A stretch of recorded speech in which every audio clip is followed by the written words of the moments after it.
Very good afternoon to all of you.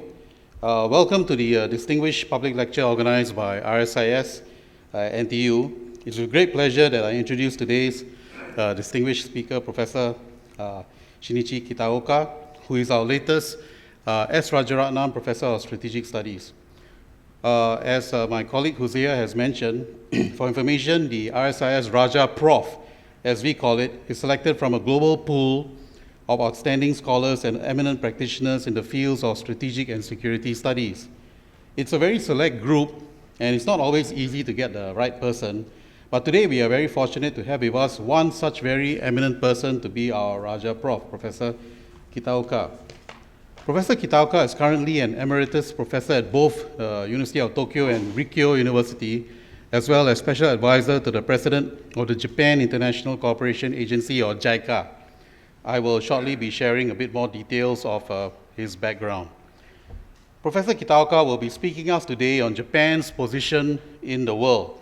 This lecture will examine the principles of and challenges facing Japanese foreign policy, and he will reflect on the country's relations with the US, and he will also examine Tokyo's stance on a range of issues such as international development and multilateral cooperation. The timing of this lecture is, certainly opportune, as great powers and small states worldwide alike are all facing a similar set of complex circumstances arising out of, declining US influence, rising enmity between great powers, and increasing distrust of multilateral institutions. Let me give a bit more background on our speaker, Professor Kitaoka. He possesses a wealth of knowledge and experience. He obtained his doctorate from the University of Tokyo and was Ambassador Extraordinary and Plenipotentiary Deputy Permanent Representative of Japan to the UN from 2004 to 2006. He was also President of the Japan International Cooperation Agency and President of the International University of Japan. He has held professorships at the National Graduate Institute for Policy Studies, the University of Tokyo's Graduate Schools for Law and Politics, as well as the College of Law and Politics at Rikyo University. His expertise is also reflected in his extensive publication record, as he has written numerous books and articles in both Japanese and English, which stand as enduring testament to his excellent and authoritative scholarly standing on the international stage. Indeed, the Japanese government has recognized Professor Kitaoka's expertise. He has served on a variety of government panels, organized most notably by the Japanese Prime Minister's Office and the Ministry of Foreign Affairs. Most significantly, Professor Kitaoka was awarded the prestigious Medal with Purple Ribbon in 2011. I have no doubt that Professor Kitaoka's distinguished public lecture in his capacity as the S. Rajaratnam Professor of Strategic Studies at RSIS on Japan's position in the world will give us much food for thought on how best to engage with and navigate the complexities of this uncertain, continually evolving world order. So with that, may I now invite Professor Kitaoka to deliver his address. Thank you. Thank you very much, Professor Kumar, for a very, very kind introduction. It's a real pleasure for me to be here, to have opportunity to speak to you. And then I'm delighted, and this is a real privilege to be here, to have a chance to talk to you.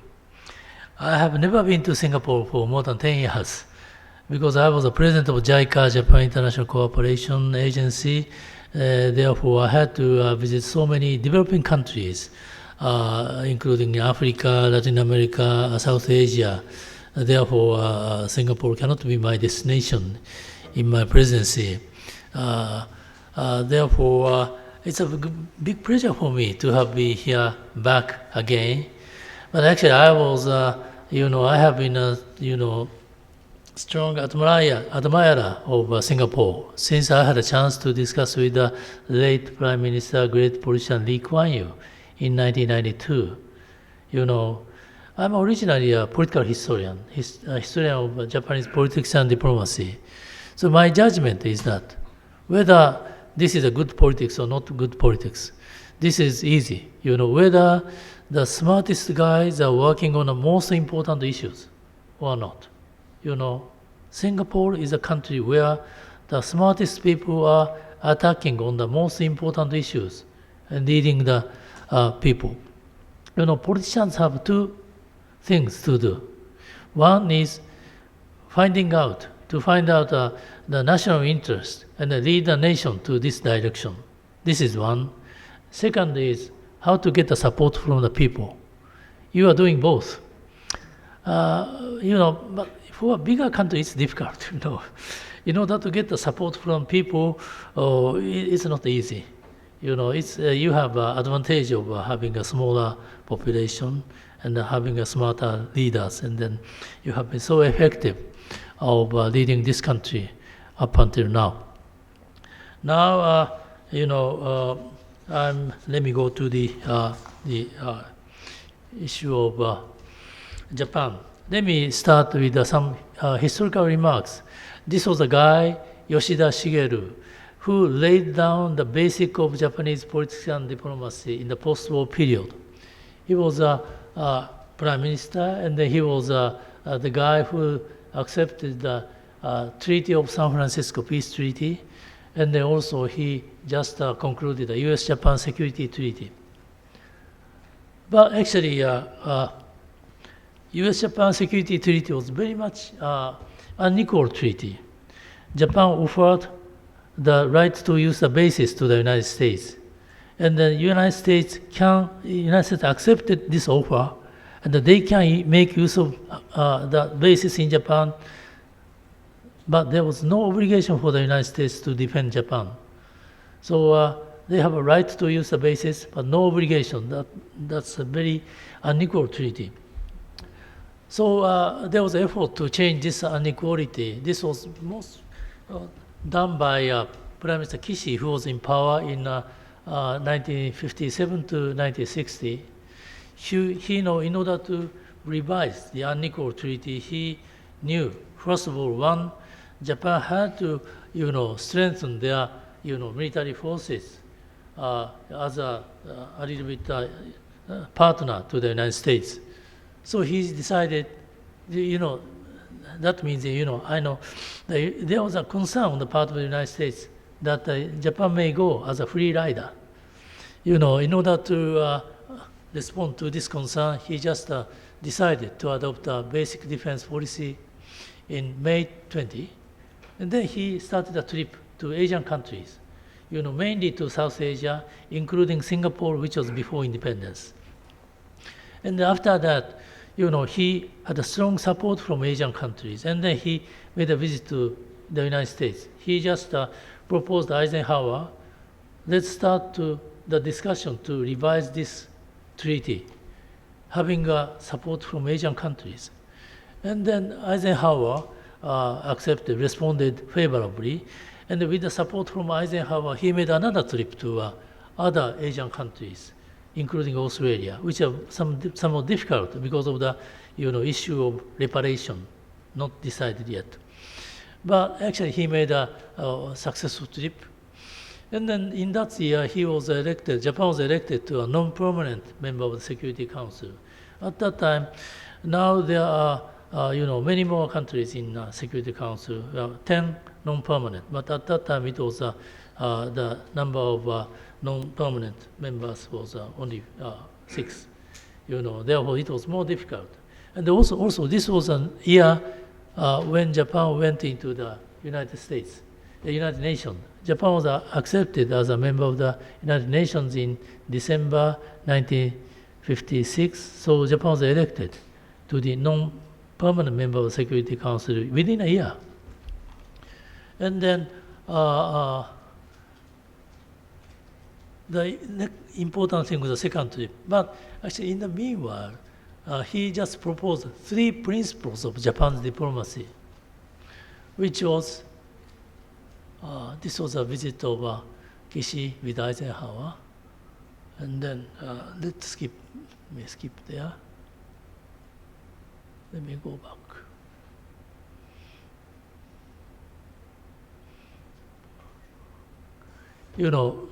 I will speak about this later, 3 principles, which is 1, UN-centered diplomacy. UN is important. Secondly, cooperation with the freedom countries, the cooperation with the Western countries. Thirdly, diplomacy as an Asian country. These are all 3 important principles for Japan. That is what Mr. Kishi proposed. Then let me go a little bit. Then let me focus on Japan and Southeast Asia. Reparation issues are mostly solved by Kishi. And also, it was succeeded by Japan's ODA to Southeast Asia, and then followed by a lot of direct investment, which was criticized by European countries at that time. Japan or JICA was supporting the Southeast Asian countries more than African countries. But African countries are poorer. Why don't you support African countries more? That's criticism number one. Number two was that Japan was engaged in a loan rather than grant. So why don't you support grant to the poorer countries? Our responses were, first of all, loan is better in some ways. Loan makes the recipient more responsible for repayment of the money, but grant can be misused. Secondly, and also with loan, we can provide bigger amount of money for infrastructure. Well, this became the basis of development of many Southeast Asian countries. And also, by supporting Southeast Asian countries which are likely to develop more than African countries, they can become eventually the donor, the countries that can support other countries, which is unrealized. This shows that we are right, rather than European countries. Another challenge was that we started ODA with China in late 1970s. But as you see, our support, our money to China was shown in yellow. ASEAN as a whole is bigger than our money to China. Though China was the number one recipient of ODA compared to Indonesia, which was the biggest up until then. But ASEAN as a whole used to be bigger, and then our support to China had decreased since mid-1990s, so still ASEAN is very big. Now another big recipient is South Asia, India in particular. Japan's relation with South Asia developed very smoothly, particularly after the withdrawal of the United States from Vietnam War.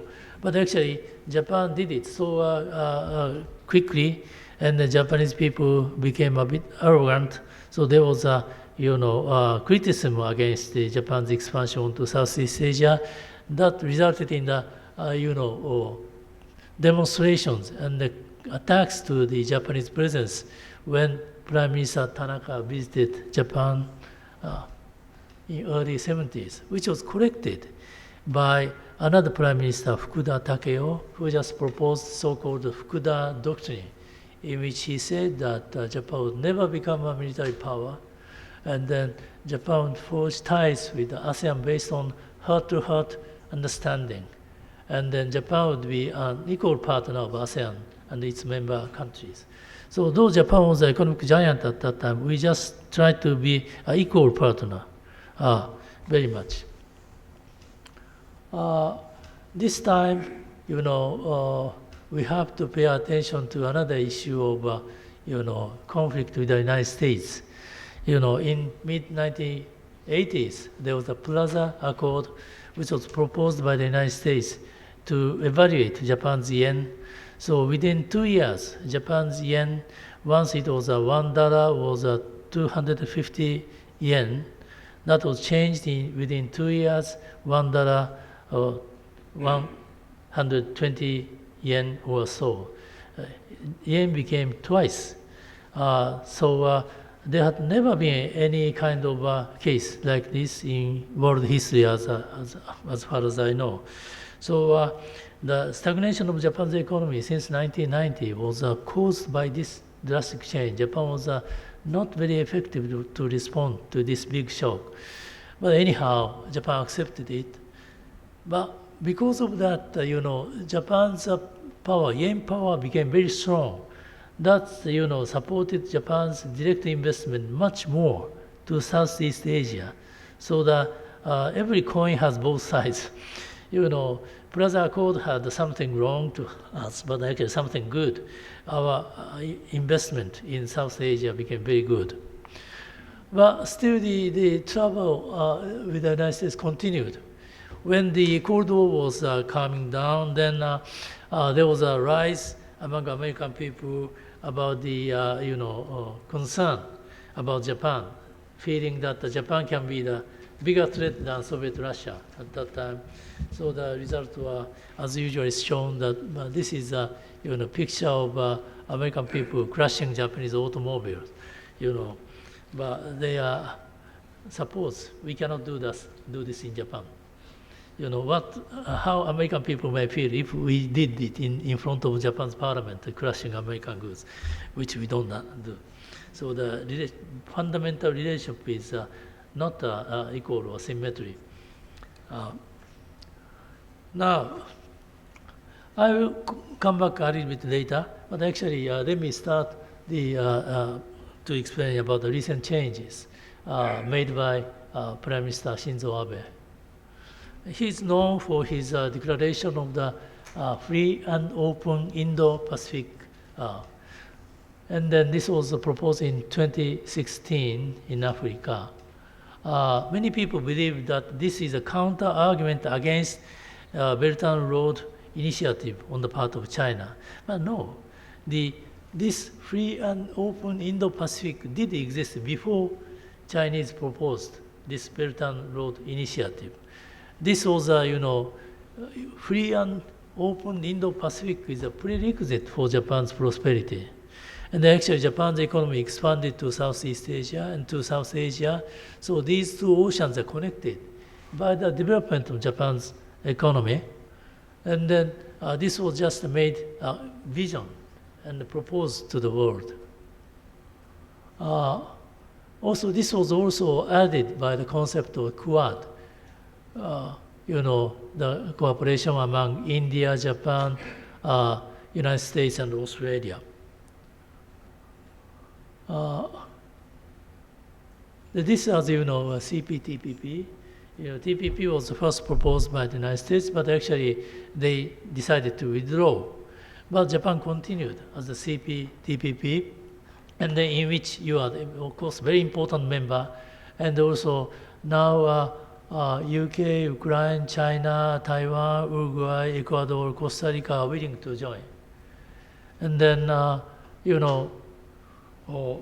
these are the visions proposed by Japan, in a sense, by Prime Minister Abe. So Japan's influence is becoming stronger and wider. And then FOIP, Free and Open Indo-Pacific, was a concept which was supported by Obama, Trump, and Biden. As far as I know, there's no vision which was supported by those three presidents because, Mr. Trump said anything but Obama, and then Mr. Biden said anything but Biden, anything but Trump. So this is a very, very one unique idea which was supported consecutively by Japan. So when Japan was in its peak in the late 1980s or early 1990s, despite of Japan's economic power, Japan did not have a particular influence all over the world globally. But now, in a bit of stagnation, Japan's influence is becoming more important. In this situation, I'm also a strong supporter to a free and open Indo-Pacific. This belt should be strengthened. But one important element is a bit missing, which is to make a new initiative to Southeast Asia in order to maintain or develop the free and open Indo-Pacific. Geographically, the center is Southeast Asia. This is more important. So from now on, this is my private idea.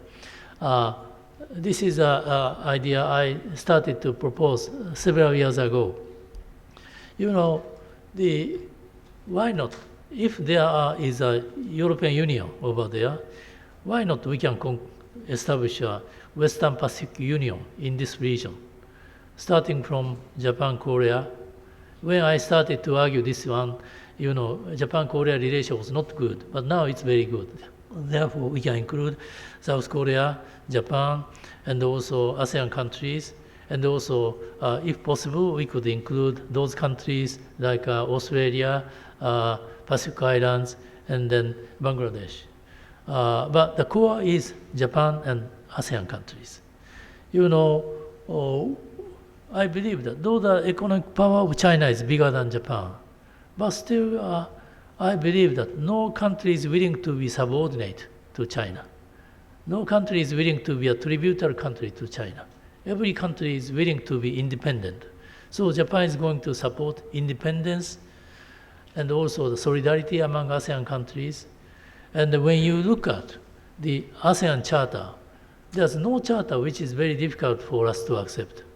We can be the member of the ASEAN, but also why not expand this one, establish one, while leaving ASEAN as it is. Let's establish a Western Pacific Union where we have no time difference. We can get together very easily and to discuss everything. We are very similar in the basic interests. We need some support from United States for our security. And also,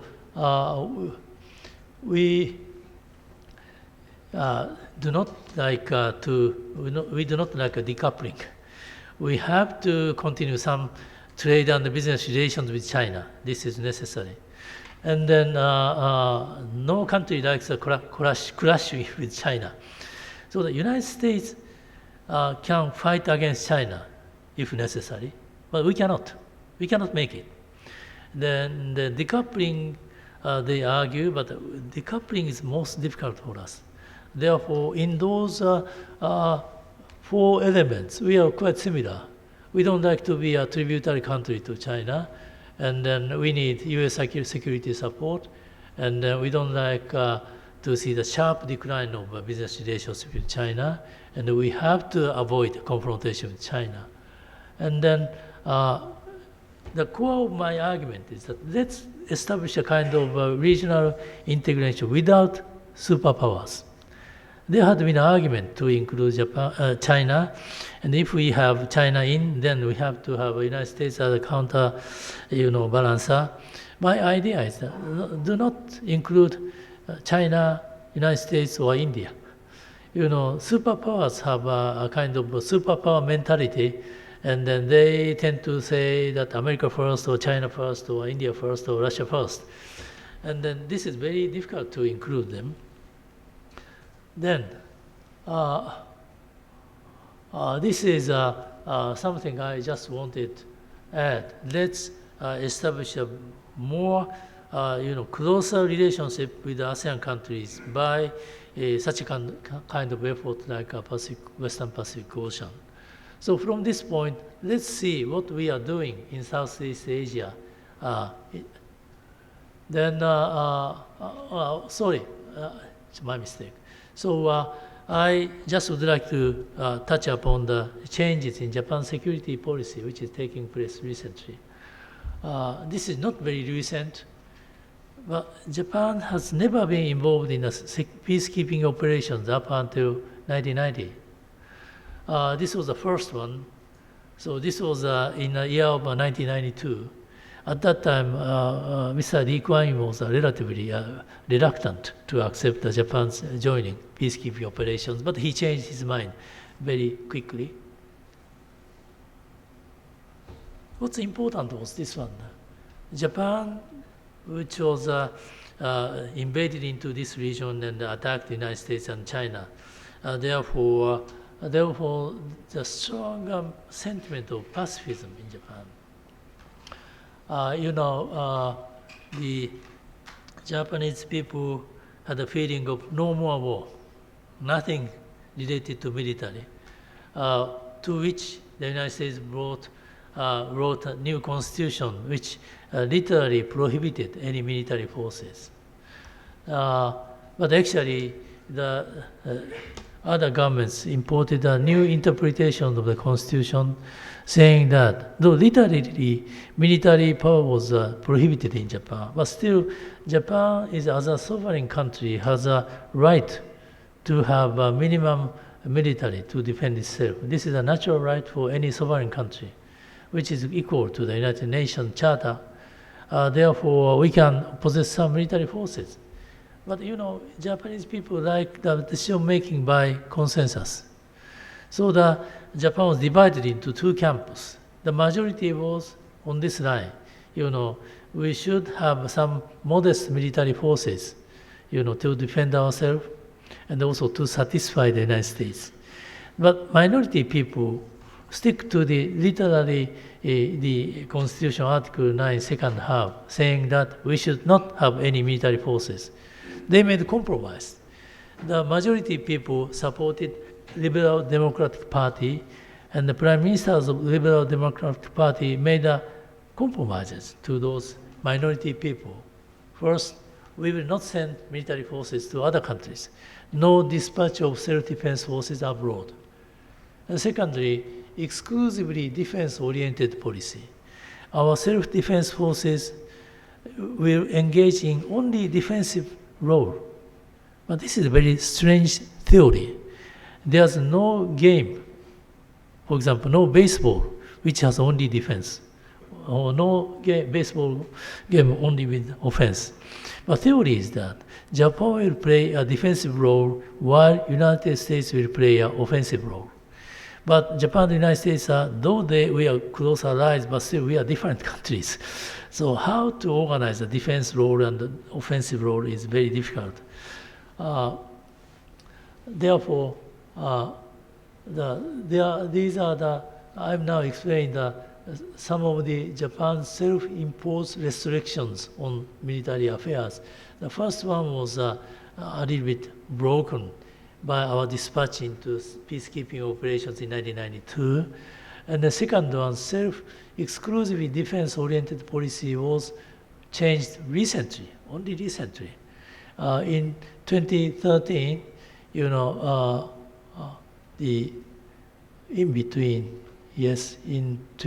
the big changes started in 2013 by the establishment of National Security Council in Japan.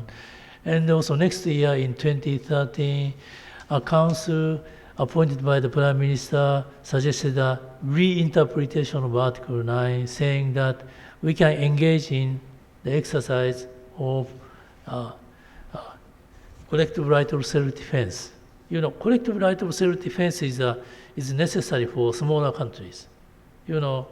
Smaller countries cannot defend ourselves by us alone. We need cooperation from other countries. Therefore, without collective right of self-defense, we cannot defend ourselves. So it should be allowed for us to engage in this one. And then this council, I was one of the core members of this council, and based on the recommendation from this council, they enacted a new peace and security law in 2015, in which we are now able to fight together with our close ally, like the United States, if we are attacked by other countries. And then third kind of compromise was that this was introduced in early 1970s. Japan shall not export any weapons to other countries. Japan will never become a military power, therefore we do not export any weapons. As a result, Japan's military industry declined because we have no other market other than self-defense forces. Nowadays, the military industry is very important to support the economic development in any other countries. Korea is now booming in the war in Ukraine. We have now changed this policy so that we can export some of the defensive equipments to other countries, not fully.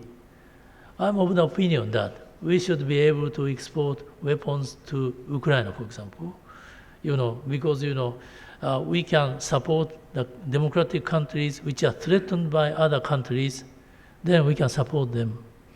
Actually, we are supporting them by money, and they can buy weapons by money, so the same. But still, we are still in the process of changing our policy. Now, the limit of export of defensive weapon is surprisingly helmets. certainly this is the defensive one. Now, still within a few years, I think Japan can become to be able to export weapons. Then that will stimulate our defense industry. Then number 4, this is related to the university professors. Military-related study was prohibited or discouraged in Japan. So they are not engaged in discussion. But actually, this was started by American policy. When American people came to occupy Japan in 1945, they just abolished any research related to military. They just abolished the Department of Airplanes in Tokyo University, so that Japan cannot make a zero fighter anymore. Okay? And all other military-related things were prohibited. Judo was prohibited. So this can be a basis of fighting spirits. Sumo was prohibited. And then kabuki was prohibited. This was to support feudal mentality, blah, blah, blah. Now this is being, particularly in this area, because of the development of dual-use technology. So if you prohibit the study in military-related issues, then that will become a very big handicap. So partially, the Japan's stagnation was caused by these kind of prohibition on military-related issues. And also, finally, defense budget must be below 1%. This was a compromise introduced in 1970s. Now, the Kishida government decided that Japan will go to 2% of GDP, which is still smaller than this country. So these are just some of the modest steps towards normal country. Japan has a long way to go still. Whether Japan can fulfill those kind of things, the process might be too little, too late. But still, as I said, Japan had been in stagnation since 1990 up until recently. And many people came to realize that Japan cannot do that, cannot continue this policy, and Japan should change our course. And then, as I said, in Japan, many things are to be decided by consensus. If there's a support from the public, then we can change, or we may change gradually, but relatively speedy. So the road was opened by Prime Minister Abe in his first cabinet in 2006, and after he stepped down, he again came back to the power in 2012. Then, within several years, he opened the door to a normal country. The steps are slow, but compared to the previous years, it was rather smooth. And then Mr. Kishida has not shown his vision clearly, but he was just continuously realizing what Prime Minister Abe has prepared in his years. 2 years ago, in 2022, they adopted some documents for budget, and then which included a lot of surprising agenda, as I had explained, including the rise of budget or lifting the prohibition of military-related studies, blah, blah, blah. Most remarkable thing was not the leadership of Prime Minister Kishida. The remarkable thing was the absence of opposition from the opposition party. They naturally accepted this one. The opposition was supported by relatively senior people. The younger people are more supportive to this change. Therefore, I hope that they can continue this process smoothly, continuously.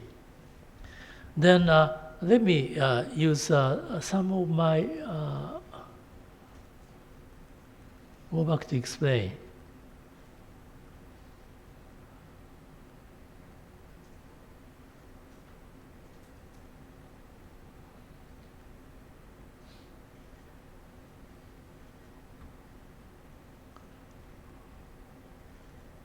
Sorry so much.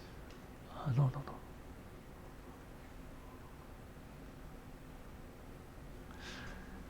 This is a very famous scholar in Japan by the name of Umesao Tadao. He published a book, The Ecological View of Civilization in 1957, in which he said that, we tend to compare the West and Japan, East and West.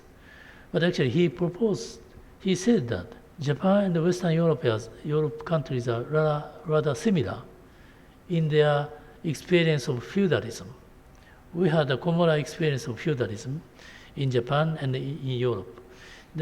Where feudalism existed, there's competing, political systems. Some, princes or marquises and kings or emperors are competing each other in Western Europe. And within this competition, there is a room for freedom. People can move from one place to other places. And also in Japan, there's a feudalism. And then feudal lords competed each other. I hear that, shogun is again popular in this country. But it culminated with the establishment of shogun. But anyhow, we had the experience of feudalism. Japan is an island country. Therefore, if there is a very strong power established, then people can escape to the sea. Compared to Japan and Western Europe, Central Eurasian area were usually controlled by the huge empire with the dictators, Russian Empire, Chinese Empire, Indian Empire, blah, blah, blah. Persian Empire. Without a very strong dictator, you cannot, control the vast area. On the other hand, in the maritime area, there's a room for feudalism and then room for freedom. When I read this book, I wondered, this is very persuasive. There has been no very strong leader in Japan existed in the past. Relatively, their power was limited compared to the, dictators in China or Russia or whatever. How about then, I thought, how about Korea? How about Southeast Asia? And certainly, the origin of this civilization in this area was different from us. But actually, with the, non-existence of super strong dictator, you have a room for freedom, okay? In this sense, as a maritime country, Japan is has a very similar background with the Southeast Asian country. That's an impression I had when I was a high school student. I think now I'm finding that my instinct was really right.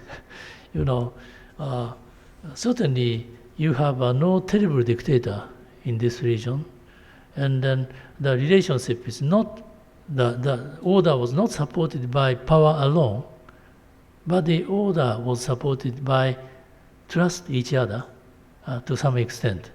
This is a very good condition for us to get together closer with Japan and then those ASEAN countries. Let me add a few more words. ASEAN is a wonderful organization. You have been successful very much. But still, now it's coming to a stagnation with the difficulty with the relation with Myanmar. Thailand is also a bit difficult. You have a commitment with democracy, but the degree of democracy is very different each other. Japan is, I think, in a position to conclude more stronger relation with China, with the ASEAN countries. And also, Japan is in a very important position of bridging the position of developing countries and developed countries. Japan is the only one country among G7 which had experience of a developing country. Japan used to be a developing country in the 19th centuries, and we had to struggle with a lot of discrimination from advanced countries. So we understand how developing countries are feeling vis-a-vis developed countries. When it goes to the issue of Ukraine, for example, many of the developing countries are relatively reluctant to support Ukraine. Why? First of all, they are suspicious about the double standard of developed countries. Certainly Russian invasion was terrible, but the United States did similar kind of thing in 2003 to Iraq. And also many African countries have a memory of being exploited by the British and also French Empire. And then they were supported in their independence movement by Russia, Soviet Russia then. Therefore, we have to develop a very good relation. Actually, JICA is appreciated very much in those developing countries. For example, in many countries, there are terrible discrimination against women. Okay, then Western countries tend to go and name and shame, go to bashing. Certainly, in one country, for example, in Tanzania, which is known as a production of many excellent athletes, but athletes only men. There are no room for the female athletes in Tanzania. So instead of naming and shaming, we just went to Tanzania and just proposed to have an athlete meeting for the athletic games for the women, which was very successful. And also in Pakistan, for example, the women are discriminated. Or in the idea, women have to be protected. Therefore, they should not go afar. Therefore, they are not able to go to schools. Instead of criticizing Pakistan, we just went to Pakistan and then we established small schools in the vicinity of their village so that they can learn. And this kind of indirect approach is very much appreciated by those developing countries. So JICA is in that sense very different from USAID or DFID or other donor countries. So I think Japan has more responsibility to bridge the positions of smaller developing countries and developed countries by changing, modifying our so-called universal principles, that those can be accepted by those smaller countries. And then with this, I think this is also possible to do this with a country like Singapore or some other ASEAN countries. If we get united to air this idea to the world, this can be listened to by other countries. Singapore is quite active in proposing many ideas at the United Nations, together with they just organized the S5 together with the Liechtenstein, Switzerland, Jordan, Costa Rica. And their voices sometimes heard. Therefore, even though from the small countries, then if Japan is united, Korea is united, and we can, if we propose these ideas, then we could become more influential in the world. In that sense, I think that the three principles, which was once proposed by Prime Minister Kishi in 1957, over UN-centered and cooperation with freedom country, and also diplomacy as an Asian country, is again should be re-established in a little bit modified form. Okay, with this, I stop my talk here, and we'll be happy to have your questions and comments. Thank you very much. Thank you, Professor Kitaoka, for that very able overview of Japan's evolution as a country which is normalizing its position in the world. I'm sure my colleagues here will have a number of questions to sort of mull over, to sort of put to you, but perhaps I can set the stage for the discussion by asking, I guess, a basic question. Ever since the end of World War II, as we know, Japan and the US have developed a very close strategic partnership where, in a way, you could say, broadly speaking, in terms of stabilizing the international order, certainly in Asia-Pacific region and Southeast Asia, the partnership, there's a division of labor where the US kind of provides the military power, whereas Japan plays a supporting role, a very strong, important supporting role by providing the economic muscle in terms of ODA, in terms of FDI. So for many decades, we have seen this division of labor between the US and Japan in Japan's posture towards the world. And certainly, you mentioned Prime Minister Fukuda and enunciation of the Fukuda Doctrine in 1977, where it reiterated a very important principle that Japan will never become a military power. Since then, and at least since the time of Prime Minister Abe's administration, we seem to be seeing the Japanese position evolving where, for example, in 2015, as we mentioned, the passage of the Peace and Security Law, which will enable Japan's defense forces to fight overseas with close allies. We see the enunciation of the counter-strike capability, 2022, inauguration of the National Security Council 2013, the moves to sort of increase the defense budget from 1% to 2% of GDP.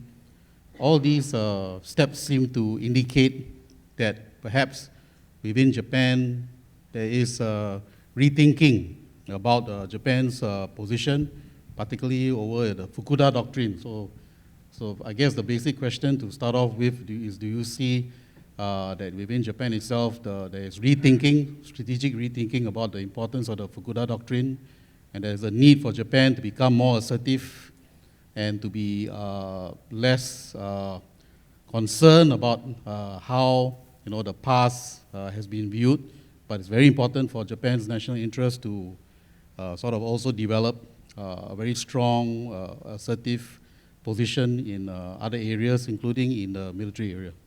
Just to start off.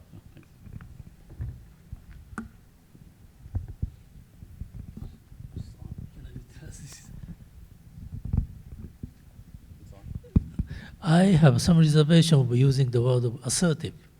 Japan is still passive, but we should make our message very clear. And then in that Fukuda doctrine, Japan should never become a military power. We should be added that never should become a military power to threaten other neighboring countries. Okay? In the past years, the minority people in Japan were also represented by Socialist Party in Japan. And whenever the government wanted to increase the military power, they opposed deadly. Then they said the people may oppose to that one. Also, Asian countries may be concerned about that. They used to say that. In the case of new peace and security law in 2015, there was a unanimous support from ASEAN countries. Therefore, the liberal media, such as Asahi Shimbun, could not make use of this rhetoric. So the Asian country may feel concerned. Which Asian countries? Maybe some concern from North Korea, which doesn't matter, okay? And some concern from China, which was not very strong at that time. Therefore, rather, there was a unanimous support for the Southeast Asian countries. As I said, when I met with Mr. Lee Kuan Yew, he was very cautious about Japan's participation in peacekeeping operations. But now, Japan should increase our military presence for the security and order of Southeast Asia is a rather strong majority in this area. So we now have a strong support from not only from this area, but India, from US and Australia, because, Japan's a little bit increased military power is not dangerous at all, because, no one can attack China, or because China is much stronger than us with the nuclear weapons. We will never attack, North Korea from us, because they are supported by China and Russia. So even if we increase our military power to some extent, this is only for defensive or deterrence. That's very clear for everyone. That's why we can go a little bit. So the only issues behind us, before us, are the budget issue. We are suffering from the budget difficulty, and also how to persuade people, particularly the senior level people, who are very much committed to the what I call utopian pacifism. But still, gradually, we can understand how difficult to live in this the difficult world without without the military powers. So I think we can continue to some extent. So I'm now a member of the council to consider the steps from now on. The deputy chair of this council under Ministry of Defense. My responsibility is to give the priority. There are many things we have to do. You know, Singapore is much more advanced. Many of our weapons are not covered by the shelter. You know, they are very vulnerable. And also the many issues have to be done. So my priority, my responsibility is to give the priority to those kind of things we have to do. Therefore, not easy, but still we can make some progress step by step. Thank you very much. Time's open for questions on the floor. If you have any question, please raise your hand. The mic will come to you. Please just briefly identify yourself as a courtesy to Professor Kitaoka. I have the first question from the floor.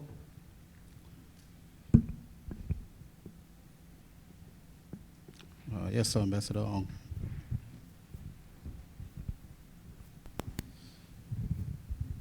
Thank you, Professor Kitaoka, for your enlightening lecture. Now, going forward, strategically, what Japan can do in what we call the Indo-Pacific now.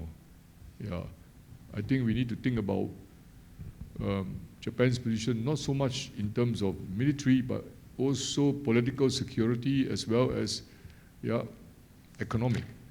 So in your scheme of things, how do you position Japan in this new dynamic? And maybe we can also talk a bit about how Japan approach the challenges of digitalization and what many people in the Western country look at hybrid warfare, new warfare, with technology and all that. So maybe just simply going forward, what you see as the strategic positioning of Japan and how we can see Japan play a role in the more strategic part of the global configuration of political and economic power. Thank you. Thank you, Ambassador On, for a very comprehensive and important question. You know, I was a member of the wise men's group between Japan and China, Japan and India. They were very much willing to have more, joint exercises. First of all, the military people wanted to have. Actually, we can do a lot together with India because we shoot rockets. It's much less expensive in India. By cooperation with them, we can do more of the effort in the space, first of all. Secondly, India is still poor, and then also there are many local areas which need a lot of assistance. So to us, the gradual rise of India is our interest, to be a balancer against China. Therefore, we are willing to support not only the advanced area in India, but we are also willing to support the poorer area in India. And we are building subways in many cities in India. Also, the local area was still very difficult area. Also, we have to have more people from India. The number of the students from China and India to Japan is roughly 100 to 1. They have 100 times more students from China, but we are willing to get more smart guys from India to stimulate Japan's science in several areas. Into this area, in ASEAN area, we are doing a lot of indirect approach. First of all, we are supporting Coast Guard in the Philippines and Indonesia, first of all, and to other areas also. The Coast Guard is a maritime police, and then in ODA, supporting military is prohibited. JICA is an agency for ODA, therefore we cannot provide security support. But Coast Guard is a maritime police, and without effective Coast Guard, Philippines or Indonesia's the countries with so many islands, they cannot effectively, counter against the illegal, trade or piracies. Therefore, we support them by providing vessels, including the training with the young sailors over there. This is an indirect approach to the security of those ASEAN countries. Malaysia is also included. The Vietnam is also included. And also in a kind of software, we provide education. I also have taught in GRIPS those guys, Public National Graduate School for Public Policy in Roppongi. I tend to teach those guys. And then if they are established, then China has to send several vessels over there. As a result, the number of vessels they are sending to Senkaku will decline. So we are now in a common front on this area. And also, we are another indirect approach is, we assisted such countries like Vietnam, Laos, Cambodia for their establishing new codes, civil law codes. Because they are formerly socialist countries, they do not have effective international law to engage in international trade or so. So we supported them many years. And then because we had experience of importing Western legal system in 19th century, which was very difficult, because law is something to be accepted by the people. So the introducing a legal system from other civilization to be fitting to our civilization is not an easy task. So it took 30 years in Japan, 19th century, for three time effort. So we are exporting this to Laos, Cambodia, Vietnam, and which is to make them a country which is very much committed, involved in the international business economic relations. So these are also important kind of things we can do. Other things, is not easy from now on.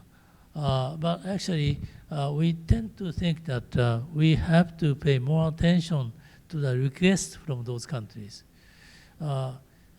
Singapore is a very safe country, but still, other countries like Indonesia, Philippines, Vietnam are very much disaster-prone country. There was a big tsunami in Indonesia several years ago. Then many rescue teams rushed to give the assistance to Indonesia, and then including Japan, of course. And then after a few months later, and when the rescue operation was over, by the way, the JICA has one of the JICA team was a rescue team. We have a rescue team, which is highly ranked. After a few months, Indonesia team decided that, okay, now we are moving on to the next stage of reconstruction. Okay, we don't need many leaders in this area, so we decided to rely on JICA, Japan alone, to decide about the future plan of reconstruction. I'm willing to have this kind of relationship. So let's get together among us, and let's exchange our views, and let's think together for the future. So my dream is to create this kind of organization to think in this way. Okay. Thanks. Can we have the next question from the floor? Yes, please. Up here.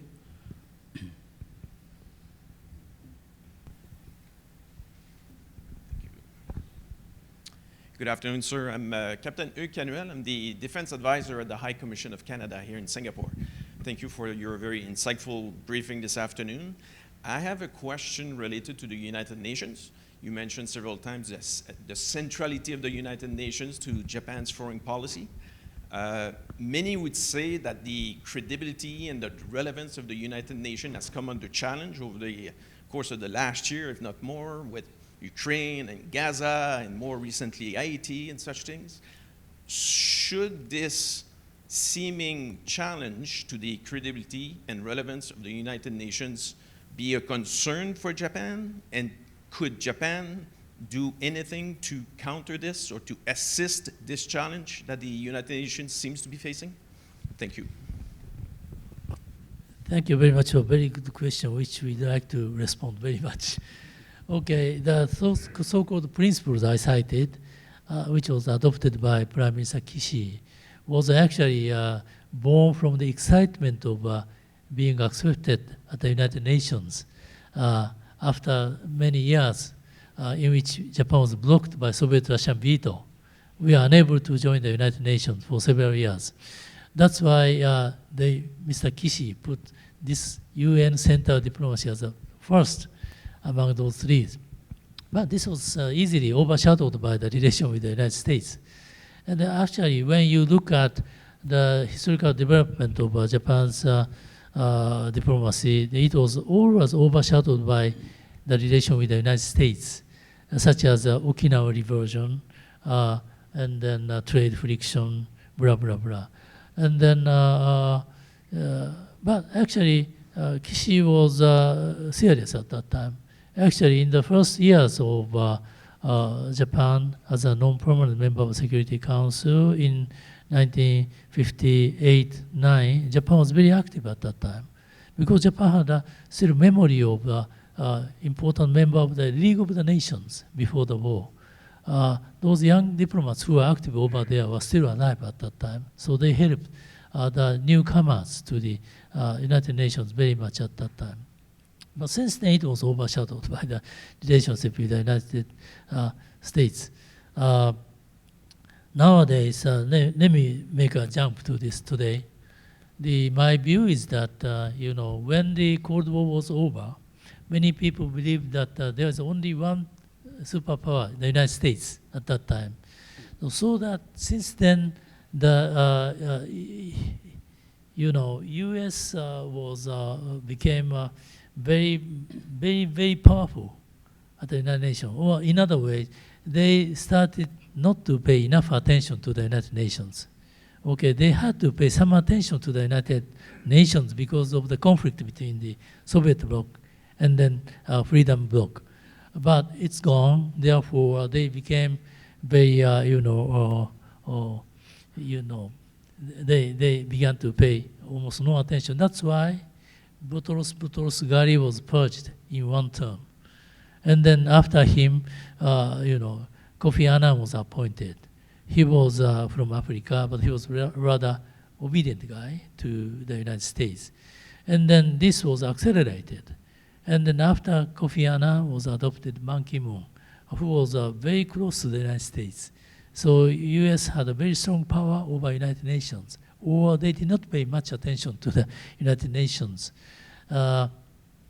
They pay attention only to the Security Council, okay? And then they are always opposed to the issues related to Palestine. They do not pay much amount of money to that. That resulted in today's issue of UNRWA, right? And then how to make it? Still the United Nations is the only place where all the countries can raise their voices. So it is still important.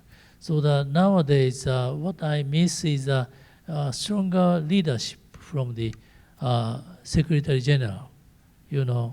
Nowadays, I know our current Secretary General very well personally, and then he's a very good guy, very smart guy, but he does not have a strong support from other people.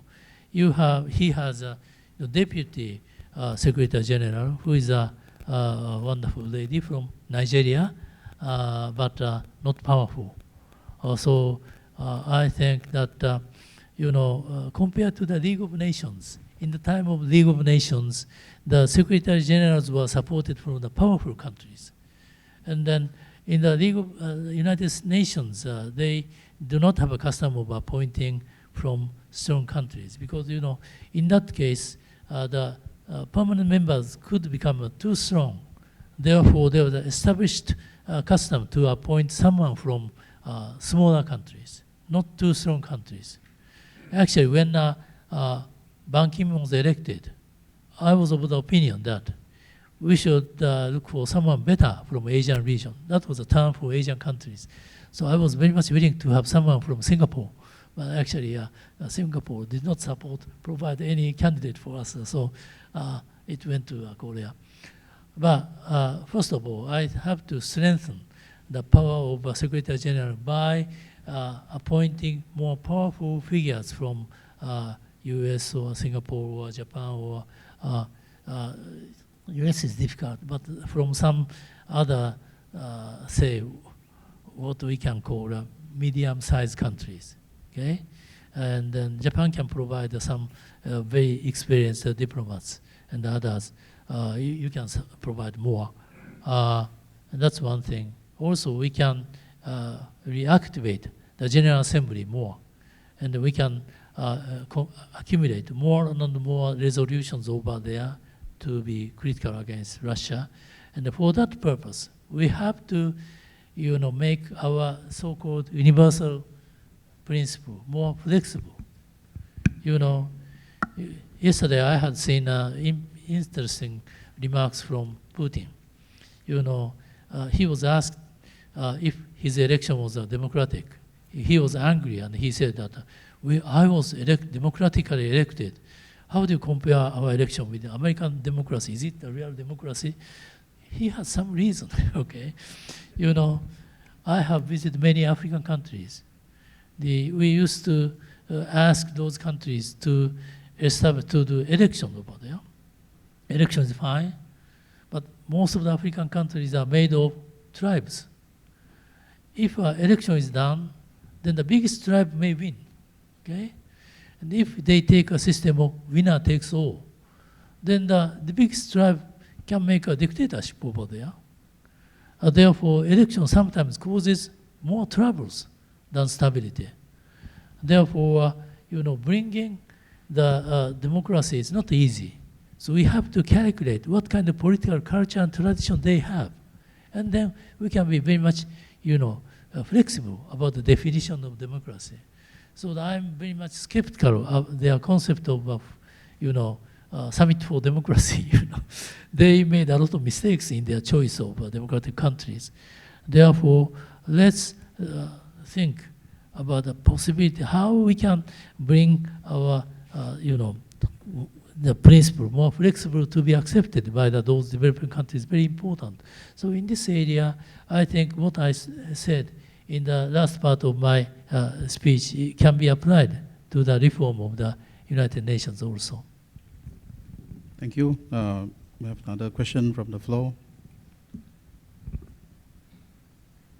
I'll give as many opportunities to the floor as possible. I do have my own questions as well.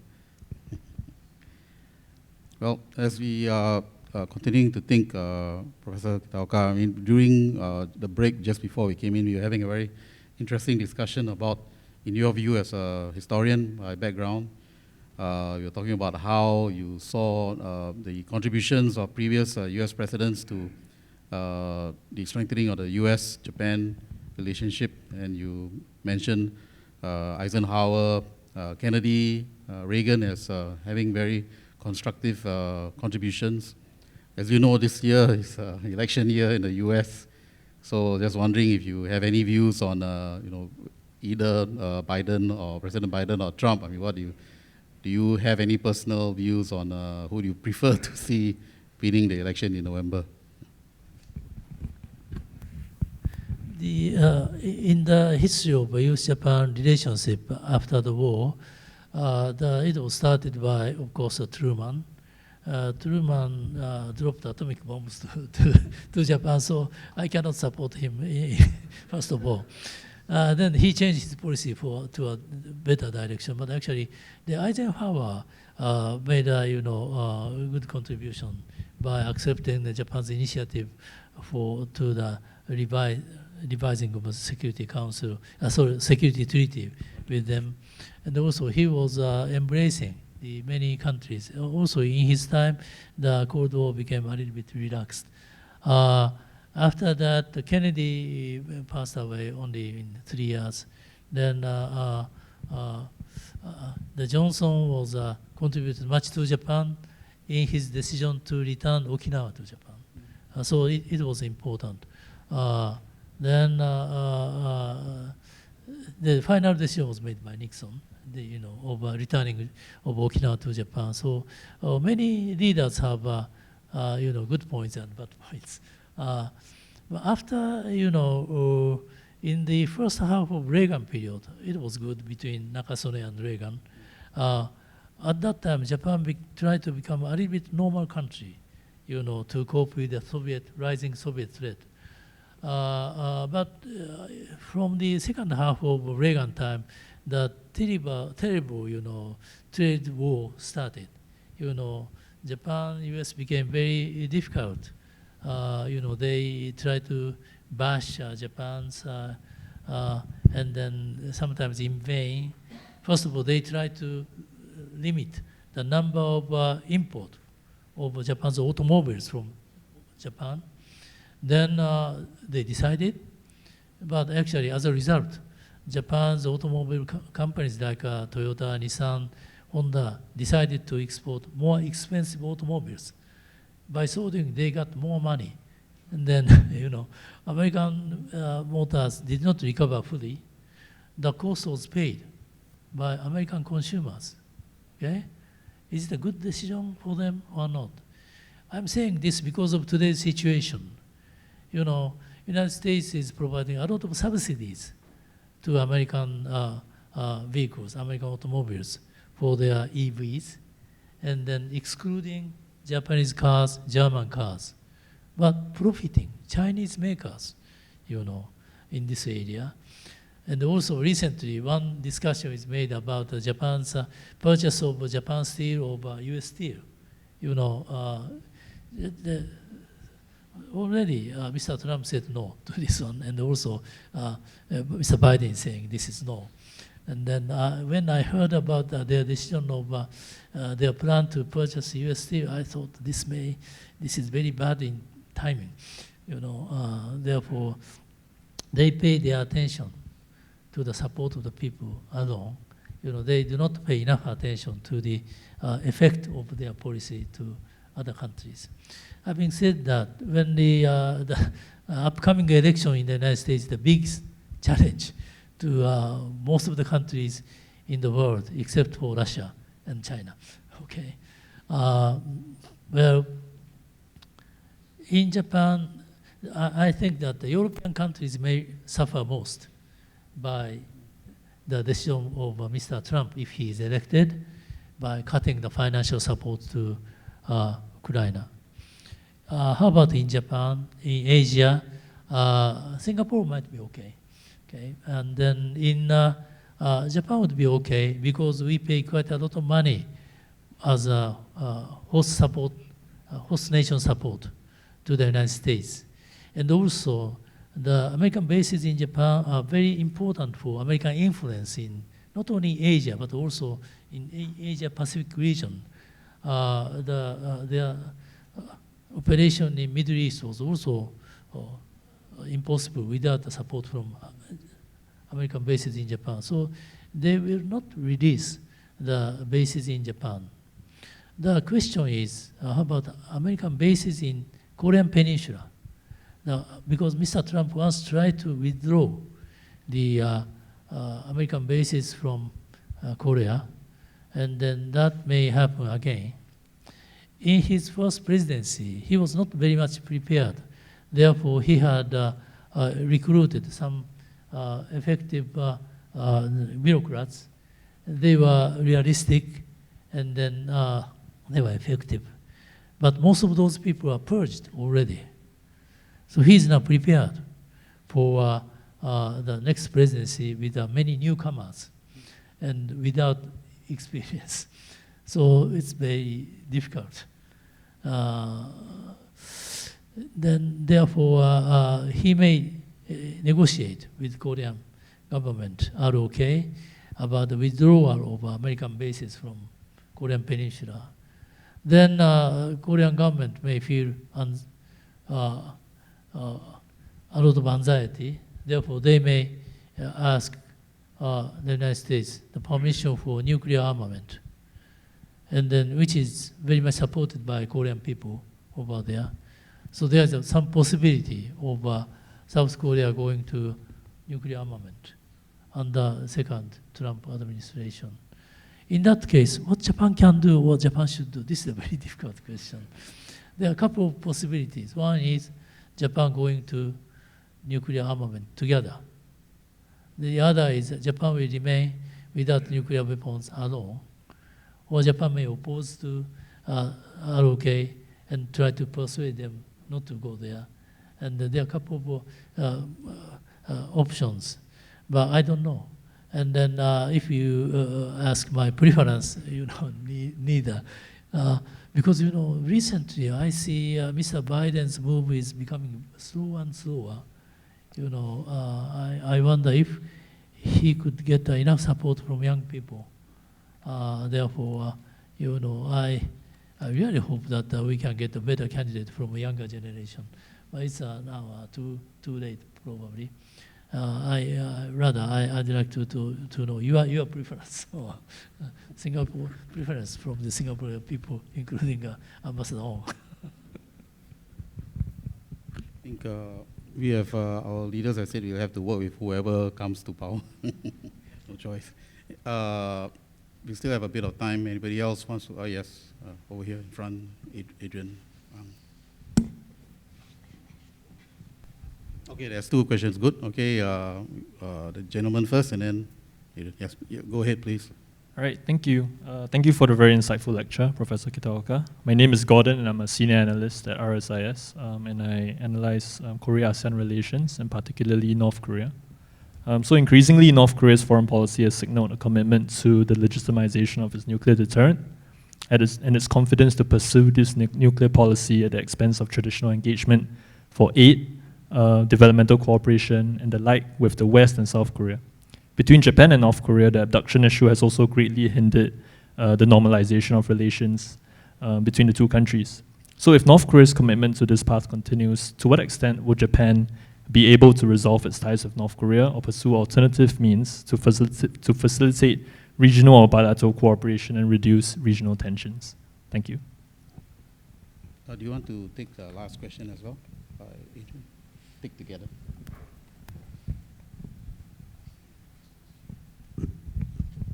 Thank you, Professor Kitaoka. Adrian Ang from the US program at RSIS. My question to you is about technology, right? The changing technology environment, and also sort of Japan's position given US tech restrictions, especially towards China. And what do you see some of the, I guess, challenges, but also opportunities for Japan in this changing tech environment? Thank you. Japan's relation with North Korea has been based on the agreement between the North Korean leader and the Koizumi in many years ago, which was that Japan will go to normalize our relationship, and then Japan will give the financial support to North Korea if they abolish the nuclear development and the missile. And these are the important, and also the abduction issue is solved. Therefore, unless those conditions are solved to some extent, we cannot start this one. And then this is a kind of manipulation from North Korea. We should be very careful about that. Considering that today's international relations structurally, the Japan-Korea ROK relation is very important, and then there has been a lot of difficulty between ROK and Japan. So now our relations are very good. But still, there are many people wondering if ROK may become again anti-Japan in the next administration. There can be some possibility, but still I think this will continue a little more, because the threat from North is becoming more real. And then, is there any possibility for a next administration going to the position like a Moon previous administration? You cannot become very close to North. Therefore, and also because the threat from North, including China and Russia, is becoming more real. Therefore, Korea needs, or Korea understands the cooperation with Japan. Secondly, ROK has become confident about their development. Now, per capita basis, we are roughly the same. Therefore, you don't have to think negatively everything what Japan had done in the past, so we can cooperate with each other. We are also sharing a lot of similar issues like aging society and so forth. So if I believe that professional diplomats and soldiers are very smart in ROK. Only the public sentiment is difficult to persuade. Therefore, I'm rather optimistic, and then I have started to prepare for the 60th anniversary of our basic treaty between ROK and Japan, which was concluded in 1960. And also your area, when there was a discussion about Japan's trade surplus in the 1980s or so, one of the most vocal critiques against Japan was a Dutch journalist, Karel van Wolfren. He argued that Japan's market is not level. Japan has a lot of discrimination against foreign countries. You buy zaibatsu and other keiretsu or other kind of things. I thought, I just joined in this kind of discussion at that time, saying that yes, there is some kind of discrimination in Japan, but also in the United States, area related to military was you have a discrimination against other countries. Instead, I thought that without the area of military-related researches, we cannot make enough development. Many things are spin-off of the military studies, including internet and others. Therefore, also there is an area of double use. Dual use is becoming bigger and bigger. Therefore, by excluding the military-related research, our area of economic and technical activity becomes smaller and smaller. Therefore, we have to open it. Instead, we have to be very careful about how they are to be used. But prohibiting the military-related study from the beginning is wrong, I think. Therefore, I think at least, and then immediately when Japanese government adopted the policy under Kishida, some Japanese companies like Mitsubishi Heavy Industry and others are trying to expand their market in various ways. Therefore, as far as it is used for the peace and order of international relations, then I think it's a good development to Japan and to the world as a whole. Thank you. We have come to the end of our presentation and lecture this afternoon. I'm sure you will agree with me that Professor Kitaoka has given us an excellent analysis of Japan's evolving position in the world. I myself have learned a lot, so I'd like to invite all of you to join me in thanking Professor Kitaoka for his comments this afternoon.